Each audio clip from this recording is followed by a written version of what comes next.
आप तसव्वुर कर सकते हैं कि एक चीज जिसकी कीमत 17 साल पहले सिफर थी, आज उसकी कीमत तकरीबन $1 लाख से ज्यादा पहुंच चुकी है। मैं बात कर रहा हूं बिटकॉइन की, जो हाल ही में अपनी बुलंद तरीन कीमत तक पहुंच गया है। इसी वजह से ये दोबारा मार्केट और मीडिया में ज़ेरे बहस आया है। मैंने सोचा कि ये बेहतरीन वक्त है कि इस पर एक तालीमी वीडियो बनाई जाए और आपको समझाया जाए कि बिटकॉइन असल में है क्या और इसकी तारीख क्या है। बिटकॉइन की शुरुआत कैसे हुई? तकरीबन 17 साल पहले 31 अक्टूबर 2008 को एक शख्स सतोशी नाकामोटो ने इंटरनेट पर एक मुकालमा शाया किया। इस मुकालमे में सतोशी का बुनियादी मकसद पहले ही जुमले में वाज़ेह था, एक ऐसा इलेक्ट्रॉनिक कैश सिस्टम जो अदायगियां एक फरीक से दूसरे फरीक को बराह रास्त मुंतकिल करने की इजाजत दे, बगैर किसी मालियाती इदारे के जरिए। क्रिप्टो करेंसी एक डिजिटल असासा है जिस पर किसी भी मरकजी बैंक या मालियाती इदारे का कंट्रोल नहीं होता। अमेरिकी डॉलर का कंट्रोल अमेरिकी फेडरल रेवेन्यू के पास है। Pakistani currency state bank of Pakistan के कंट्रोल में है, लेकिन बिटकॉइन या दीगर क्रिप्टो करेंसी पर किसी हुकूमत या बैंक का कंट्रोल नहीं होता। हमारी करेंसी कैसे काम करती है? हमारे रवायती मालियाती निज़ाम एतमाद पर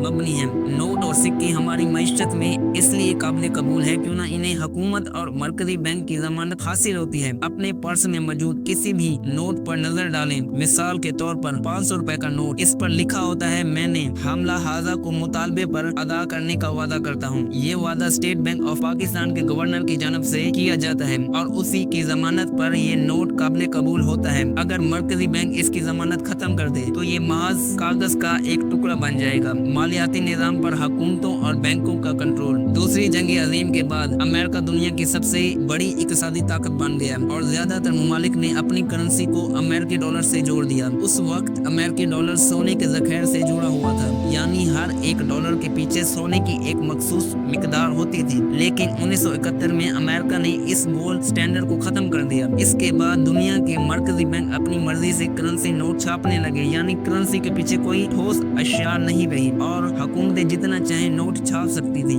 बैंकिंग सिस्टम की खराबी और अवामी नुकसान। अगर आप बैंक में पैसे जमा करवाते हैं तो हकीकत में आप बैंक को इजाजत दे रहे होते हैं कि वो इन पैसों को इस्तेमाल करें। बैंक इस रकम को कारोबारी इदारे और अफराद को कर्ज देते हैं और सूद के जरिए मुनाफा कमाता है। लेकिन कई बार बैंक गलत फैसले करते हैं और बड़े कारोबारी अफराद को कर्ज देते हैं जो वापस अदा नहीं किया जाता। नतीजा ये निकलता है कि बैंक दिवालिया हो जाते हैं और आम आवाम के जमा शुदा रकम खतरे में पड़ जाते हैं। पाकिस्तान में भी ऐसे कई मालियाती स्कैंडल सामने आ चुके हैं। कुछ साल पहले बैंक ऑफ पंजाब में अरबों रुपए के नादहिंदा कर्जे सामने आए, जिन्हें बाद में मनी लॉन्ड्रिंग और बदअनवानी के केसेस में शामिल किया गया। इन मामलात में नुकसान किसका होता है? हम जैसे आम आवाम का। क्यों न जब कोई बैंक दिवालिया हो जाता है तो हुकूमत आवाम के टैक्सों के पैसों से इन बैंकों को बचाती है। यही वजह है कि कुछ लोग बैंकों और हुकूमतों के मालियाती निजाम पर भरोसा नहीं करते और मुतबादल तलाश करते हैं, जैसे बिटकॉइन। बिटकॉइन क्यों बनाया गया? 2008 में आलमी मालियाती बहरान आया जहां बड़े बड़े बैंक जैसे लेमन ब्रदर्स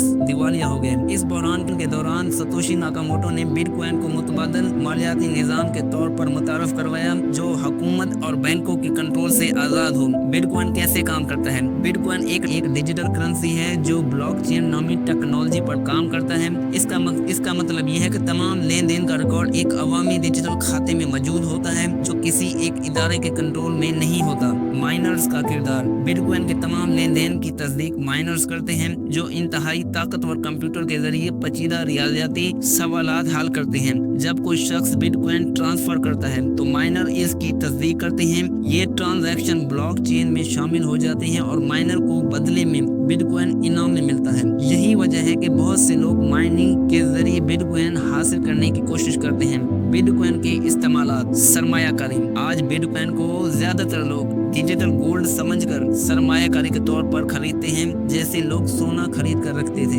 रकूम की मुंतकली। बैंकों के बरक्स बिटकॉइन के जरिए बगैर किसी बड़ी फीस के दुनिया भर में फौरी रकम भेजी जा सकती है। अदायगी का जरिया। कुछ ममालिक में रेस्टोरेंट और होटल्स बिटकॉइन को अदायगी के तौर पर कबूल कर रहे हैं। बिटकॉइन के चैलेंज। कीमत में शदीद उतार चढ़ाव। बिटकॉइन की कीमत बहुत ज्यादा ऊपर या नीचे जा सकती है, जो इसे एक गैर मुस्तकम सरमायाकारी बनाती है। कानूनी मसाइल, कई हुकूमतें बिटकॉइन के इस्तेमाल पर पाबंदी लगाने या सख्त कानून बनाने की कोशिश कर रहे हैं। टेक्निकल मसाइल, बिटकॉइन ट्रांजैक्शन मुकम्मल होने में 10 मिनट या इससे ज्यादा वक्त ले सकती है, जो रोजमर्रा खरीदारी के लिए मुश्किल बनाता है। क्या बिटकॉइन वाकई मुस्तकबिल करेंसी है? ये कहना मुश्किल है, लेकिन बहुत से माहिरीन का मानना है कि क्रिप्टो करेंसी मुस्तकबिल में ज्यादा मकबूल हो सकती है। क्या आप बिटकॉइन में सरमायाकारी करना चाहते हैं? कमेंट में अपनी राय दें।